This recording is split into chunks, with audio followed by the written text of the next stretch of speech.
Basically हम pressure vessel के बारे में यहाँ पे डिस्कस करेंगे, ठीक है। तो प्रेशर वेसल बेसिकली एक कंटेनर होता है, ठीक है, सिलेंड्रिकल शेप का, जैसे ये सिलेंडर है और इसके ये दो हेड्स हैं, ठीक है। तो ये इनको हेड कहते हैं, इसको शेल कहते हैं, ठीक है। तो सबसे ज्यादा जो हमने देखना है कि ये कैसे लाइक ड्राइंग कैसे बनाएंगे, फिर इसमें डिफरेंट कंपोनेंट्स कैसे लगे हुए हैं, उनको हमने अंडरस्टैंडिंग कैसे करनी है, ये सारी चीजें हम यहाँ पर अभी डिस्कस करेंगे, ठीक है। तो सबसे पहले आप ये देखेंगे, यहाँ पे हम ऑटोकैड में बैठे हैं, तो हमें पता होना चाहिए कि इस ड्राइंग के यूनिट्स क्या हैं। तो अब यहाँ पे देखें जी, यूनिट्स मिलीमीटर में है, और इस सारे स्पेस के अंदर बैठ के हम जो ड्राइंग बनाने वाले हैं वो 1:1 होगी, यानी कि एक स्केल के ऊपर ही होगी ड्राइंग। तो हमारे पास अगर यहाँ पे यहाँ पे इसकी लेंथ 10,500 है, तो इसका मतलब है ये 10,500 ही होनी है। अगर आप इसको मेजरमेंट करें यहाँ से, डिस्टेंस की कमांड देके यहाँ से लेके यहाँ तक मेजर करें, तो ये 10,500 ही हो गई है, ठीक है। अच्छा, अब पहले सबसे पहले देख लेते हैं कि कौन से इसमें कंपोनेंट होते हैं। तो हमने ये देखना है कि सबसे पहले हमने शेल बनाना होता है। ये हमारा शेल है और ये हमारी लेट्स सपोज सेंटर लाइन है, ठीक है ना। इसकी इसको सेलेक्ट कर लेते हैं सारे शेल को, ठीक है, ओके। अब अगर आप इसको कॉपी करके और यहाँ से आपने जब भी कभी कॉपी करके कहीं मूव करना है, तो कोशिश किया करें कि उसको एक स्पेसिफिक वैल्यू दे दिया करें, ताकि कल को कोई चीज रह जाती है तो आप उसको यूटिलाइज कर सकते हैं। तो यहाँ पे अगर हम देखें तो इसको हम 10,000 की अगर वैल्यू दे दें, तो हमारे पास ये यहाँ पे कॉपी होके आ गया। अब काफी सारी चीजें रह गई हैं, हम उनको लेके भी आ सकते हैं या नई भी बना सकते हैं। ओके, सो ये हमारी सेंटर लाइन है, ठीक है। अच्छा, शेल क्या होता है? शेल बेसिकली एक प्लेट होती है ऐसे, इसको हम रोल करते हैं प्लेट को, तो शेल बन जाता है। तो शेल को बनाने के लिए हमारी प्लेट की अंडरस्टैंडिंग बहुत इंपॉर्टेंट है, कि जो प्लेट्स हैं वो मार्केट में क्या उनकी जो है ना अवेलेबल है। अभी इस प्लेट को जब हम रोल करेंगे, तो ये रोल होने के बाद ऐसे हो जाएगी, ठीक है। तो हमें जो प्लेट चाहिए इस सर्कल को बनाने के लिए, फॉर एग्जाम्पल, ठीक है ना, वो कितनी होगी, उसकी थिकनेस क्या होगी, उसका मटेरियल क्या होगा, ये सब कुछ एक ड्राइंग के ऊपर होना चाहिए, ठीक है ना। तो अगर हम अब इस वेसल की बात करें, ठीक है, तो इस वेसल का जो हमारे पास लेंथ है वो है 10 मीटर 500, ठीक है ना। तो यहाँ पे अगर हम एक एक्सेल शीट खोल लेते हैं,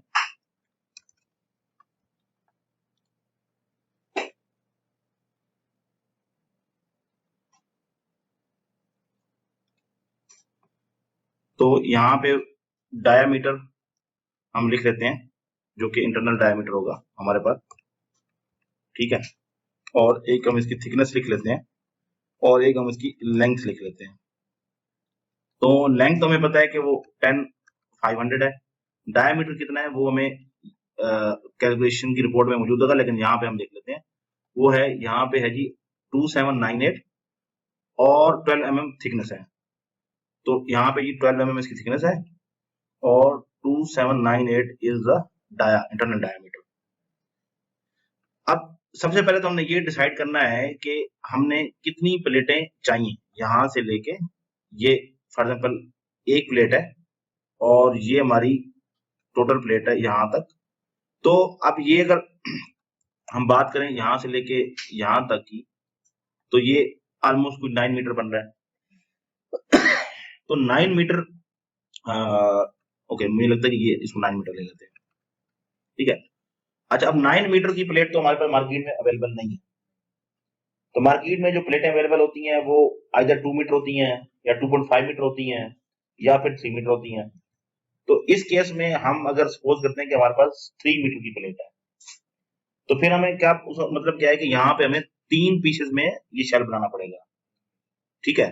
पहला पीस हमने बनाया यहाँ से लेके यहाँ तक, और फिर इसी को ही आगे हमने ले गए 3 मीटर पे, ठीक है, और मजीद इसको हम ले गए 3 मीटर पे। तो ये अब 1 2 3 हमारे पास शेल्स होंगे, और उसको करेंगे।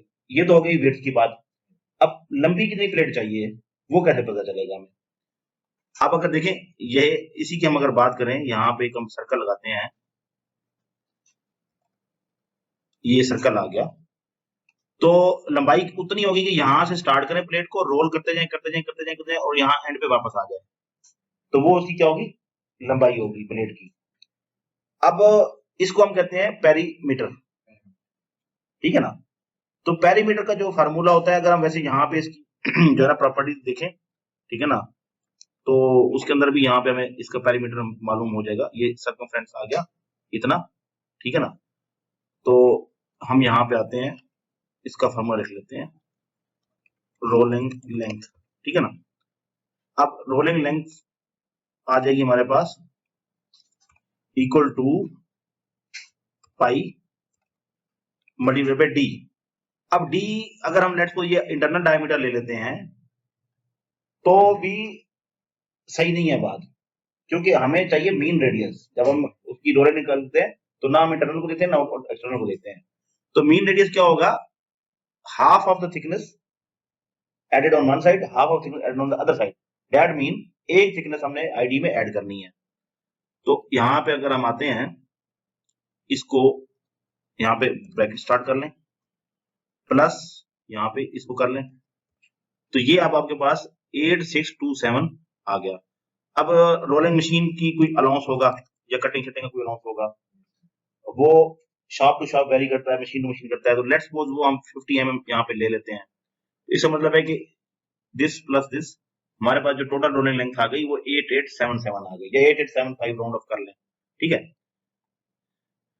तो हम क्या करेंगे कि इस जो एक इसको देंगे, ये अगर लेट्स सपोज तीनों सेम प्लेटें ही हैं तो इसको हम आइटम नंबर देंगे, जो कि होगा यहाँ पे अगर आप देखें तो इन्होंने इसको यहाँ पे आइटम नंबर दिया होगा, ये देखें आइटम नंबर 2, ये है शेल बैरल 1, 3 मीटर इसकी विड्थ है, और इसको उन्होंने आइटम नंबर क्या दिया 2, इसको भी आइटम नंबर 2 दिया है, इसको भी आइटम नंबर 3 कर दिया है। क्यों 3 किया है, क्योंकि इसकी विड्थ जो है वो 2900 है, उससे डिफरेंट है। इसका मतलब है कि ये जब भी कोई चीज थोड़ी सी भी डिफरेंट हो जाएगी तो उसका फिर हमें आइटम नंबर चेंज करना पड़ेगा। ये आइटम नंबर क्या चीज है, ये आइटम नंबर वो नंबर है जो बीओएम टेबल के ऊपर इसको रेफर करेगा, ठीक है ना। अब अगर हम यहाँ पे आ जाते हैं जीएडी में, इसकी जीएडी ये बना रहे हैं हम, इसमें अगर आप जाएंगे तो यहाँ पे आपके पास आइटम नंबर होंगे, ठीक है ना। ये देखें जी, आइटम नंबर 2 क्या कहता है, वही आइटम नंबर जो वहां पे दिया था। इसकी डिस्क्रिप्शन है शेल बैरल 1 एंड 2, इसकी आईडी कितनी है 2798, और इसकी उसने लेंथ दी है 8827, जो हमने यहाँ पे निकाली थी, अगर आप जाएं तो 8827 निकाली थी हमने। अब क्योंकि इसने इसके अंदर कोई रोलिंग लेंथ अनाउंस वगैरह कुछ नहीं डाला हुआ, वो शॉप वाले खुद डालेंगे, तो उसने एग्जैक्ट लिख दिया। विड्थ कितनी है 3 मीटर है, थिकनेस कितनी है 12 है, और क्वांटिटी बड़ी इंपॉर्टेंट है, कितनी है 2। फिर उसके बाद आ गया ये एक उसका जो मटेरियल है, जो कि हमें कैलकुलेशन से या डिजाइन इंजीनियर देगा, वो है, उसने मटेरियल बता दिया और हम लिख दिया। और इसका पर्पस क्या है, शेल। अब सेकंड शेल की बात अगर करें तो वो जो आइटम नंबर 3 था, उसमें क्या फर्क था, सिर्फ एक फर्क था उसकी विड्थ का, तो वो हमने विड्थ का फर्क डाला, बाकी सारी चीजें सेम सेम करके हमने डाल दिए। तो अब आपको समझ आ गया होगा कि यहाँ पे हम जब जो ये चीजें कर रहे हैं, आइटम वगैरह लगा रहे हैं, इनका पर्पस क्या है, और शेल जब हम बनाते हैं तो उसमें क्या क्या इंपॉर्टेंट चीजें हमें चाहिए होती है। अब आ जाते हैं, अभी मैं आपको बनाना कुछ नहीं सिखा रहा, मैं आपको एक्सप्लेन कर रहा हूँ ये है क्या चीज, ताकि कल को आप जब करने बैठेंगे तो यू शुड नो कि जो है ये शेल प्लेटें क्या हैं, हेड प्लेटें क्या हैं, इनको कैसे हमने समझना है। अच्छा, अब यहाँ पे आ गया हेड। हेड के अंदर अगर आप जाते हैं तो आपके पास इसका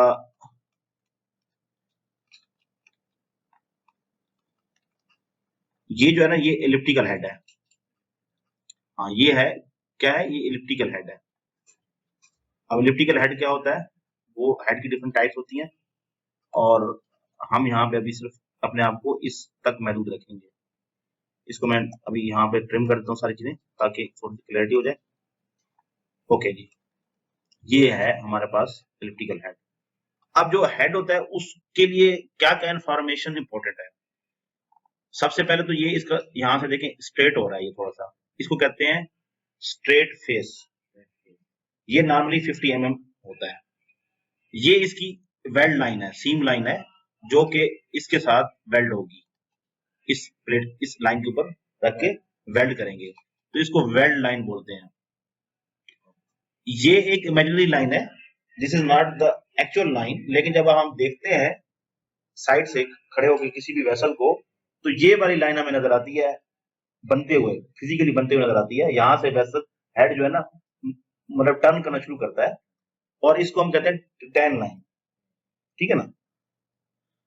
उसके बाद हेड के अंदर एक ये कर्व होती है और एक ये कर्व होती है, ठीक है ना। इसको हम बोलते हैं नक्कल रेडियस, इसको बोलते हैं क्राउन रेडियस। अब जो चीज नक्कल रेडियस है ना, ये सबसे वीकेस्ट पॉइंट होता है किसी भी हेड का, और हमारी कोशिश होती है कि इसके अंदर कोई चीज हमने नहीं लगानी, कोई पंक्चर नहीं करना, कोई हमने होल नहीं करना, अनटिल अनलेस हमें डिजाइन इंजीनियर इसकी प्रॉपर जो है ना कैलकुलेशन दे और रिकमेंड करे तो ही लगाना है। अगर आप कर रहे हैं और आ रहा है, तो आपने फौरन डिजाइन इंजीनियर को कहना है कि भैया ये आ रही है नोजल, तो आप हमें बताओ कि ये हम करें या ना करें, ठीक है ना। सेकेंडली ये है आपका क्राउन। क्राउन के अंदर नोजलें आप लगा सकते हैं, कोई इशू नहीं, ठीक है ना। तो ये हो गया पूरा हेड के बारे में। अब नीचे आते हैं हेड की क्या क्या डिटेल हमने यहाँ पे देनी है। यहाँ पे आते हैं तो सबसे पहले हेड को हमने एक आइटम नंबर दे दिया जो कि है 1, ठीक है। फिर हमने उसकी डिस्क्रिप्शन लिखी है कि ये 2x1 एलिप्टिकल हेड है, ठीक है, ये इसकी टाइप है। इसकी आईडी कितनी है 2798, सेम एज शेल आईडी। हम कोशिश कर रहे होते हैं आईडी के हिसाब से मैच करें। स्ट्रेट फेस कितना है 50 mm है। और अब जो जब वेस्ट हेड को मैन्युफैक्चर करेंगे, क्योंकि हेड तो कहीं बाहर शॉप में जाएगा, वहां से बन के आएगा, तो उस सूरत में क्या होगा कि आपके पास 2 थिकनेस आएंगी। जब हेड को बनाते हैं तो उसके अंदर क्योंकि खिंचाई होती है, लाइक कोल्ड प्रेसिंग करते हैं, तो कहीं ना कहीं से वो थिकनेस उसकी कम होती है। स्पेशली जो ये हमारा क्राउन पार्ट है, यहाँ पर थिकनेस कम हो जाती है, ठीक है ना। तो वो डिजाइन के में लिखा होता है कि मिनिमम थिकनेस कितनी अलाउड है, तो हम फिलहाल जब ड्राइंग बना रहे होते हैं तो वही हम लिख देते हैं। तो मसलन इस केस में लेट्स सपोज उसने लिख दिया 11.82 is the minimum thickness after farming. ये एएफ का मतलब है आफ्टर फार्मिंग इसकी ये थिकनेस होगी। और नॉमिनल थिकनेस में कितनी लिखी है 14 mm। स्ट्रेट फेस ने 12 लिख दिया, लेकिन वो पॉसिबिलिटी नहीं है, स्ट्रेट फेस 14 का ही होगा। अब होता क्या है कि ये तो हमने ड्राइंग के स्टार्ट में कर दिया ऐसे, लेकिन जब वो हमारे पास लेटर स्टेजेस पे एक्चुअल हेड मैन्युफैक्चरिंग रिपोर्ट आती है और उसमें पता चलता है 1182 की जगह 12 है, तो फिर हमें वो उसको देख के हमें ड्राइंग को अपडेट करके नेक्स्ट रिवीजन करनी होती है। एक चीज ये हो गई। दूसरी चीज ये है कि अब ये जो हेड है फॉर एग्जाम्पल इसके, या तो फिर हम क्या करेंगे कि यहाँ पे हम लिख देंगे, ये देखें यहाँ पे हम लिख देंगे 1 नंबर जो है 2x1 एलिप्टिकल हेड है, इसकी ये वही सेम सारी जो चीजें यहाँ पे लिख दी, और इसका मटेरियल लिख दिया और क्वांटिटी 2 लिख के हमने दे दी। अब ये जो हमारे परचेज वाले हैं वो, या जो इंजीनियर है वो एमआर बनाएगा, ये जाके किसी जगह से खरीद के ले आएंगे, किसी भी मैन्युफैक्चर से। अब कुछ कंपनीज कहती हैं कि नहीं, हम इसको एज ए कंपोनेंट नहीं खरीदेंगे, हम उनको अपना रॉ मटेरियल देंगे और वो रॉ मटेरियल होगा प्लेट, और वो जो कंपनी है जो हेड बनाती है वो हमारी ही प्लेट से क्या करेगी, हेड बना के हमें देगी। वो आपके पास आते हैं, वो कहते हैं यार ये हेड बनाने के लिए हमें कितनी प्लेट चाहिए, वो आप कैसे निकाल के देंगे, वो आपको पता होना चाहिए कि वो कैसे निकाल के देंगे। देखिए ऑटोकैड पे बैठे हैं, स्ट्रेट अवे आप क्या कर सकते हैं कि आप इसकी एक मीन लाइन लगाएं। मीन लाइन क्या है, इसकी थिकनेस के दरमियान में है, यानी अगर हम इसको इन सारी चीजों को ऑफसेट करें एट 6 mm, ठीक है ना, इसको भी एट 6 mm ऑफसेट करें, ठीक है ना, ऐसे करते जाए, ठीक है ना, ये सारी ऐसे करते जाए। अब जो ये एक हमारी आई है कर्व, ठीक है ना,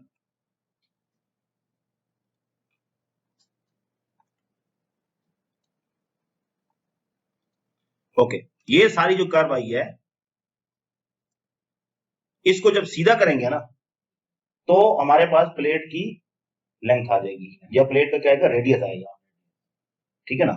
तो ये अगर हम अब इसको देखें कि ये कितनी है, कैसे देख सकते हैं, एक हम तरीका करते हैं कि इसको कोऑर्डिनेट में कन्वर्ट कर लेते हैं, पी की कमांड देके यस, और उसके बाद इसको ज्वाइन करा लेते हैं, इन सबको हम ज्वाइन करा लेते हैं। ठीक है, अब ये हमारे पास एक आ गई प्लेट। ठीक है ना। अब हम अगर इसकी जो है वो देख लें कि क्या इसका जो है ना लेंथ है, वो कैसे पता चलेगा, वो आपको इसकी प्रॉपर्टी से पता चल जाएगा। यहाँ पे आएंगे तो टोटल लेंथ कितनी आ रही है, 3525। इसका मतलब है कि जो ये ब्लैंक का डाया होगा 3525। अब ये जो 3525 का हम प्लेट लेंगे और इससे ये वाला हेड बन जाएगा। अब यहाँ पे एक और चैलेंज आ गया कि भाई 3525 की तो प्लेट होती ही नहीं है,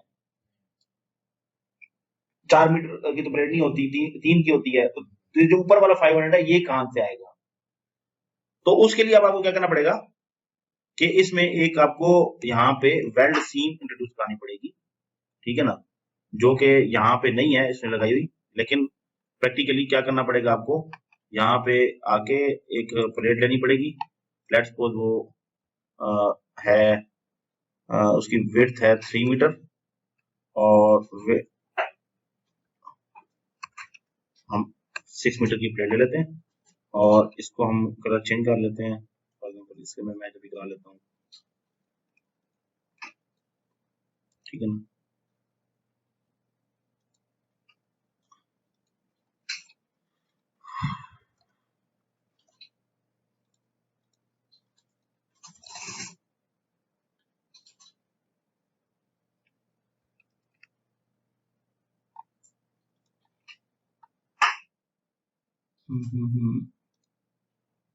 ओके, अच्छा नहीं ये तो वो, अच्छा ये थी नहीं, ये वाली प्लेट नहीं थी, वो वाली प्लेट थी, चलें सॉरी। ठीक है ना, बेसिकली ये वाली प्लेट थी। ओके, तो अब इसका मतलब ये है कि हमारे पास ये जो पीस है ना, ये प्लेट में फिट नहीं आ रहा। तो अब हमें क्या करना पड़ेगा कि हमें इसी प्लेट का एक और पीस लेके यहाँ पे वेल्ड करना पड़ेगा। ठीक है ना। तो अगर हम इसको अब यहाँ से ऊपर से नीचे कर लेते हैं, डॉट वाई, तो इससे मतलब ये है कि अब हमें क्या करना पड़ेगा कि ये पीस इसमें ऐड करना पड़ेगा। तो हम क्या करेंगे कि प्लेट लेंगे, लेट्स सपोज ये प्लेट है। ठीक है ना, इस तरह से प्लेट आ गई और इस प्लेट का ये वाला पीस काट के यहाँ पे वेल्ड कर देंगे। तो ये वाली जो वेल्ड सीम है, इसको फिर हम यहाँ पे शो कराएंगे इस पॉइंट के ऊपर। मे बी वो आपको देखना पड़ेगा कहाँ पे आ रही है। लेट्स सपोज मैं कहता हूँ यहाँ पे आ रही है, ये यहाँ पे आ रही है फॉर एग्जाम्पल। तो यहाँ पे आपको फिर वो वेल्ड सीम शो करानी पड़ेगी और उसके बाद यहाँ पर भी फिर वो वेल्ड सीम ऐसे शो होगी, ये ऐसे शो होगी। या फिर आपने देखना कि इधर नोजलें ज्यादा है, नोजलों को इंटरफेस कर रही है, तो मैं इधर फिर इधर शो कर दूंगा, इस साइड पे वेल्ड सीम लगा दूंगा, घुमा घुमा सकते हैं ना हेड को। जब इधर लगाएंगे तो फिर इधर हमें कहीं ना कहीं शो करनी पड़ेगी। तो बेसिकली आइडिया है, वो अभी जब डिटेलिंग आप करने बैठेंगे तो पता चलेगा आपको क्या है। तो अब मैंने आपको शेल के बारे में बता दिया और मैंने आपको हेड के बारे में बता दिया। अब हम आते हैं वेल्ड सीम्स के बारे में बात करते हैं। तो ये देखें जी, ये जो लाइन है ना, ये वेल्ड सीम लाइन है। यहाँ पे आप देखें इसमें लिखा है रेफरेंस लाइन है, इसको उसने 0 0 करार दे दिया है। ये जो टैन लाइन है, फर्स्ट जो मेरी लाइन में कह रहा हूँ, ये फिर फिजिकली वेसल के ऊपर मार्क कर दी जाती है और यहाँ से सारी मेजरमेंट्स ली जाती है। तो इसलिए इसको उसने 0 0 कर दिया और इसको रेफरेंस लाइन कर दिया। अब ये हमारी जो नेक्स्ट लाइन है ना, वो है वेल्ड की लाइन। इसको हम समटाइम्स कुछ लोग जो है ना, इसको बकायदा नंबरिंग भी करते हैं कि ये इसको ये वेल्ड लाइन सर्कमफ्रेंशियल वेल्ड है और इसको CS1 लिख देते हैं। ठीक है ना। अच्छा, नेक्स्ट अब जब प्लेट को आप रोल करेंगे तो उसको जब जोड़ेंगे तो वहां पर भी वेल्ड की सीम आएगी। तो वो यहाँ पे ये देखिए LS1 लिखा हुआ है, लॉन्ग सीम 1। अब जो ये LS1 है, ये 360 डिग्री में कहीं भी आ सकती है। तो आप अगर साइड व्यू से देख रहे होंगे तो आपने अगर देखें तो यहाँ पे उसने LS1 कहाँ रखी है, ये 80 डिग्री पे रखी है उसने, ये देखें यहाँ पे रखी है उसने 60 डिग्री पे रखी है, ठीक है ना। तो इसका मतलब है कि जब मैं 60 डिग्री में इधर से देखूंगा तो मुझे यहाँ पे नजर आएगी। आप उसी लाइन को प्रोजेक्ट कर सकते हैं यहाँ पे। नेक्स्ट शेल यहाँ पे आके ये फिर CS, हाँ ये देखें CS2 आ गई, ये नेक्स्ट वेल्ड लाइन आ गई, सर्कुलेशन वेल्ड आ गया, और फिर उसके बाद आ गया लॉन्ग सीम। अगर आप देखें थोड़ा सा इसने क्या किया हुआ है, यहाँ पे शायद लाइन टाइप में या कलर में चेंज किया हुआ है, तो ये लाइन टाइप जो LS2 है ये उसके अपोजिट डिग्री 60 डिग्री पे होगी, यानी कि अगर ये 60 डिग्री पे है तो वो 300 डिग्री पे होगी। अगर आप यहाँ पर भी देखें तो उसने LS2 जो लगाई है ना वो 300 डिग्री पे लगाई है। तो ये नहीं हो सकता कि हम ये वाली वेल्ड सीम और ये वाली वेल्ड सीम एक ही जगह पे लगा दें, उसको ऑफसेट करना पड़ेगा। जरूरी नहीं है कि बिल्कुल अपोजिट कर दें, 10-15 डिग्री का ऑफसेट हम कर सकते थे, लेकिन एक अच्छा जो डिजाइन है वो यही कहता है कि चलेंगे इसको जरा सिमेट्री भी होनी चाहिए, तो पल्ली साइड पे कर देते हैं। लेकिन अगर पल्ली साइड में वहां पे कोई नोजल है तो जरूरी नहीं है कि भाई हम पक्का स्टिक रहे कि हमने 60 डिग्री करना है, 45 डिग्री कर सकते हैं, 30 डिग्री कर सकते हैं, कोई भी डिग्री कर सकते हैं, वो कोई जरूरी नहीं है कि हमने उधर ही पकड़ के बैठे रहना है। नेक्स्ट अगर आप देखें तो फिर ये आ गया आपकी थर्ड सर्कमफिशिएंट सीम आ गई, फिर आपका यहाँ पे लॉन्ग सीम आ गया। अब ये लॉन्ग सीम अगेन वापस फ्रंट पे आ गई है, ठीक है। तो इस तरीके से आपका जो शेल और हेड है उसकी ये वेल्डिंग लाइन पूरी हो गई, उनकी BOQ की डिटेल पूरी हो गई, और उनका जो डिस्क्रिप्शन है वो भी पूरा हो गया। अब हम इससे आगे चलते हैं और हम नोजल्स की बात करते हैं। अब देखिए नोजल जो होती है ना वो टिपिकली हमारे पास क्या है, कनेक्शन का है जिससे हम पाइप कनेक्ट करेंगे वेसल के साथ, ठीक है ना। अब हमारे पास जो वेसल्स होते हैं इसमें हम कोशिश ये होती है कि फ्लैंज नोजल होनी चाहिए, क्योंकि वेसल एक दफा अगर सर्टिफाई हो गया तो उसके अंदर वेल्डिंग नहीं कर सकते। अगर कल को लेट्स सपोज हम कोई ऐसी चीज लगाते हैं जो खराब हो जाती है तो फिर उसकी रिपेयरिंग के लिए एलमी की सर्टिफिकेशन को वायलेट करना पड़ेगा, या फिर उसकी रिपेयरिंग सर्टिफिकेट लेना पड़ेगा। तो इसलिए हमारी कोशिश होती है कि हम उसमें क्या करें कि अच्छे से फ्लैंज लगा दें और सारी लाइफ चलते रहें। लेकिन कोई रेस्ट्रिक्शन नहीं है, हम दूसरे type of connection like couplings हैं वो भी लगा सकते हैं।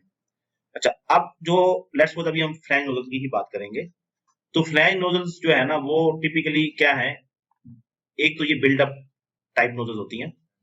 अच्छा, ये बिल्डअप टाइप से क्या मुराद है? बिल्डअप टाइप से मुराद ये है कि देखें ये फ्लैंज है, ठीक है ना, इस फ्लैंज को मैं डायरेक्ट तो नहीं वेल्ड कर सकता ना शेल के साथ, तो मुझे क्या चाहिए, एक नोजल चाहिए, एक नेक चाहिए, नोजल की नेक चाहिए, इसको नोजल नेक बोलते हैं। ये जो पाइप है ना इसको नोजल नेक बोलते हैं, ठीक है ना। और उसके साथ फिर ये फ्लैंज आ गया। अब यहाँ पे क्योंकि ये शायद स्पेयर कनेक्शन है तो इसको हमने क्या कर दिया, ब्लाइंड कर दिया है, ठीक है ना। दूसरी जो होंगे connection like these one they are not blank. अब जो ये बिल्डअप नोजल्स होती हैं उसके बारे में आपको थोड़ा सा पता होना चाहिए कि वो उसके कंपोनेंट्स क्या क्या हैं, ठीक है ना। मसलन हम इसकी बात कर लेते हैं, ठीक है ना। अच्छा ये क्योंकि ये इस नोजल की बात कर लेते हैं, ठीक है। अब इस नोजल में एक तो ये हमारे पास यहाँ पे आ गया पाइप, ठीक है, एक आ गया हमारे पास फ्लैंज। अब सबसे पहले तो आपको पता होना चाहिए पाइप है क्या चीज, ठीक है ना। तो उसके लिए आप अगर थोड़ा सा स्टडी करेंगे कि तो पाइप्स की डाया होता है जिसे हम नॉमिनल डाया कहते हैं, ये इसे DN भी बोलते हैं, NPS भी बोलते हैं। अगर आप इंपीरियल सिस्टम में जाएंगे तो NPS बोला जाएगा, अगर DN में जाएंगे मतलब सिस्टम इंटरनेशनल में तो वहां पर DN बोला जाएगा, लेकिन दोनों सेम चीजें हैं। लेकिन DN50 भी है और NPS 2 इंच, तो दोनों सेम चीजें हैं, ठीक है ना। तो यहाँ पे हम अगर NPS 2 इंच का पाइप लगा रहे हैं तो यहाँ से लेके यहाँ तक लेंथ है। अब ये लेंथ आपको कैसे पता चलेगी कि मैंने कितना लंबा पाइप लगाना है, वो आपको पता चलेगा नोजल आउटसाइड प्रोजेक्शन से, ठीक है ना। नोजल आउटसाइड प्रोजेक्शन क्या है, ये जो वेसल की आउटसाइड सरफेस है इससे इसका फेस कितना है।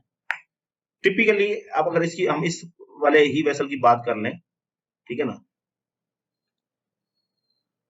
तो ये ऑलमोस्ट कुछ 300 है, ठीक है ना। मे भी कोई पॉइंट सही पकड़ने में मुझसे मसला हुआ हो, तो ये 300 आउटसाइड प्रोजेक्शन है, ठीक है ना। अब 300 में से क्या करेंगे, जो फ्लैंज का होगा लेंथ वो माइनस करेंगे और जो बाकी लेंथ है वो पाइप की लगा देंगे, नोजल लगाने के लिए सबसे इंपॉर्टेंट होता है यहाँ पे होल करना। वेसल के अंदर हम एक होल करते हैं और अब यहाँ पे पता चलता है कि होल कितना करना है। जो नोजल होती है वो हमेशा वो उसके जितना आउटसाइड आपका पाइप होता है उतना ही उसको होल करके और यहाँ इन साइड तक लेके आया जाता है नोजल को। ये देखें ये पाइप जो है इन साइड तक आ रहा है। उसके बाद फिर इसकी वेल्डिंग डिटेल है वो मैं बाद में डिस्कस करूंगा आपसे। अब अगर तो हमारे पास डिजाइनर कहता है, डिजाइन इंजीनियर कहता है कि भाई आपने सिंपली एक पाइप लगा के वेल्ड करके छोड़ देना है, तो फिर तो ये ठीक है। लेकिन अगर वो कहता है कि नहीं ये फेल हो रहा है या इसके ऊपर पैड भी लगाएं, तो ये फिर इसके ऊपर पैड लग गया इस तरीके से। फिर ये पैड की आउटसाइड प्रोजेक्शन होगी, पैड का ओडी होगा, पैड का आईडी होगा, पैड की थिकनेस होगी, ठीक है ना। फिर इसका एक आइटम नंबर बनेगा और वो बीओएम में लिस्ट होगा। अब अगर हम सिर्फ इसकी बात करें तो यहाँ पे हमारे पास अगर ऊपर जाते हैं तो ये N6 is the number of the nozzle name. ये नोजल का नेम है N6, ठीक है ना। जब नोजल टेबल बनाएंगे तो वहां हम N6 के बारे में डिटेल लिखेंगे।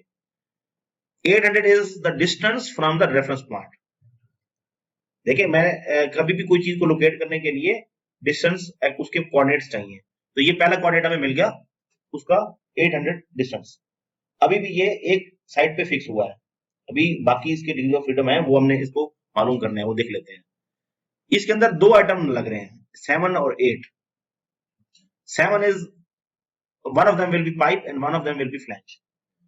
अब जब फ्लैंज की बात बारी आती है तो फ्लैंज के बारे में आपकी इंफॉर्मेशन होनी चाहिए कि फ्लैंज जो है वो कितने टाइप के हैं, कौन कौन से हैं, कैसे हमने यहाँ पे कौन सा फ्लैंज लगाना है। मसलन यहाँ पे 150 क्लास का फ्लैंज लग रहा है, एक तो सी क्लास होगी 150, 300, 600, 900, 1500, 2500, ये भी 16.5 के अंदर लिखी हुई है। सेकेंडली हमें इसकी फेस टाइप पता होनी चाहिए। अब ये देखें इसकी फेस टाइप यहाँ पे रेस फेस है, ये थोड़ा सा निकला हुआ है, ठीक है ना। हो सकता है ये फ्लैट फेस हो सकता है ये रिंग टाइप हो, तो वो हमें कैलकुलेशन में पता चल जाएगा कि वहां से कि ये किस टाइप का है। फिर जो जिस टाइप का होगा उस टाइप का ही फाइन लगाना पड़ेगा आपको, एक चीज। फिर इसकी जो ये वेल्डिंग वाली साइड है ये किस टाइप के, अगर इसकी हम बात करें तो ये वेल्ड नेक है, ये नेक है और ये वेल्डिंग हो रही है इसलिए इसको वेल्ड नेक कहते हैं। लेकिन अगर इसी ही ड्राइंग में अगर आप देखें यहाँ पे आते हैं ये वाला, तो ये तो नहीं कोई डिफरेंट टाइप है भाई। तो यहाँ पे इसका तो फेस भी क्या है, फ्लैट फेस है, और इसका यहाँ पे टाइप क्या है, स्लिप ऑन है। तो आपने देखना है कि कौन सा आपको चाहिए। तो यहाँ पे अगर हम अब देखते हैं अच्छा यहाँ पे देखिए 15, 14, 15, 16 तीन आइटम कोड लगाए हैं, यहाँ पे 7 और 8 दो आइटम कोड लगाए हैं। तो अब हम जाके इनकी डिस्क्रिप्शन देखते हैं कि इस ड्राइंग में क्या लिखा हुआ है। 7, 8, 14, 15, 16 को देखेंगे जी। 7 के अंदर क्या है, वेल नेक फ्लैंज है, उसकी डिस्क्रिप्शन आ गई 2 इंच स्केड्यूल 150 और सॉरी 150 क्लास और स्केड्यूल 160। अब schedule is basically thickness of the pipe and the flange at the welding point, ये भी कैलकुलेशन दी होती है। और इसका मटेरियल है 105N यानी कि नॉर्मलाइज, ठीक है ना। और इसके साथ ही इसका शायद यहाँ पे ये क्वांटिटी दी हुई है, तो क्वांटिटी है 8 नंबर, यानी कि पूरे वेसल में 8 फ्लैंजेस इस टाइप के लग रहे हैं। तो जहां जहां लग रहे होंगे वहां हम 7 उनको आइटम कोड देंगे। 8 पे क्या है, पाइप है। अब क्योंकि स्केड्यूल 160 यहाँ यूज कर लिया तो यहाँ पर स्केड्यूल 160 ही यूज होगा और उसका मटेरियल 106 ग्रेड बी है, दैट्स ऑल। और कहाँ कहाँ लग रहा है ये भी ये देखें वो लिख रहा है कि ये N6, N12, N13, N19, N14, N15, A, N, B and N21 उन सब के ऊपर ये आ रहा है। उसके बाद आ जाए जी 14, 15, 16। अब 14 पे आएंगे तो क्या है, स्लिप ऑन फ्लैंज है 12 इंच का, ठीक है ना। इसी तरीके से पाइप सीमलेस है। और हाँ ये 16 नंबर है, क्या है, RF पैड है। अब RF पैड की ओडी दी हुई है, आईडी दी हुई है और उसकी थिकनेस दी हुई है और उसका मटेरियल दिया हुआ है, वही सेम प्लेट वाला मटेरियल। तो अब आपको यहां तक क्लैरिटी हो गई कि शेल क्या चीज है, हेड क्या चीज है और नोजल क्या चीज है। तो इसका मतलब है कि हमने बहुत कुछ एक वेसल के अंदर जो लगता है वो इस टाइम तक कवर कर लिया है, ठीक है। अब नेक्स्ट आते हैं कि इसकी सपोर्टें कैसी हैं। तो यहाँ पे अगर आप देखें तो यहाँ पे इसकी ये सेटल्स हैं, तो हमेशा दो सेटल रहेंगी, कभी तीन तीन भी हो सकती हैं लेकिन इस केस में दो ही हैं। अब सेटल क्या चीज है, saddle is like having a member plates to support the vessel. जैसे आपने एक पाइप को हाथों से उठा लिया तो आपके दोनों हाथ क्या है, सेटल है। तो यहाँ पर भी हमने देखिए ये ऐसे ही इसको बना लिया, यहाँ पे एक हमने प्लेट लगाई है शेल के आउटसाइड पे, इसको हम वियर प्लेट बोलते हैं।